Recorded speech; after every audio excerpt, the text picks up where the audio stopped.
નમસ્કાર, આપ જોઈ રહ્યા છો જેકેએસ ન્યૂઝ ગુજરાતી. વાત કરીએ તો અમરેલીના સહકારી નેતા ઇફકોના ચેરમેન દિલીપ સંઘાણીએ કર્યું મતદાન. દિલીપ સંઘાણીના વતન માળીલા ખાતે પરિવાર સાથે કર્યું હતું મતદાન. માળીલા ખાતે દિલીપ સંઘાણી અને તેમના ધર્મપત્ની સાથે પરિવાર સાથે કર્યું હતું મતદાન. પ્રાચીન ગીતો બહેનો દ્વારા ગાઈને દિલીપ સંઘાણી અને પરિવાર સાથે કર્યું હતું મતદાન. દિલીપ સંઘાણી દ્વારા મતદાતાઓને મતદાન કરવા આહવાન કરવામાં આવ્યું હતું. જેકેએસ ન્યૂઝ ગુજરાતી સાથે જૈનિક સોજિત્રા, અમરેલી.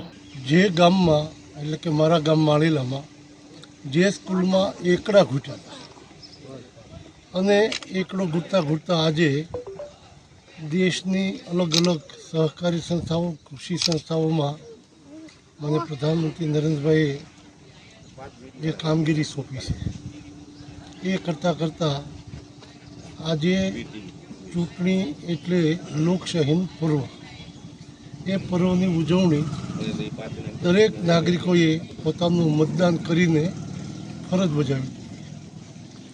દેશ સશક્ત, મજબૂત, સ્થિર બને અને સબળ અને સફળ નેતૃત્વ જે હોય એને પસંદ કરીએ તો દેશની એકતા, સમૃદ્ધિ, સલામતી બની શકે અને એ દિશામાં દરેક મતદારો મતદાન કરે જેથી કરીને દેશની એકતા કાયમ જળવાઈ રહે, પ્રગતિ અને સમૃદ્ધિ સલામત રહે.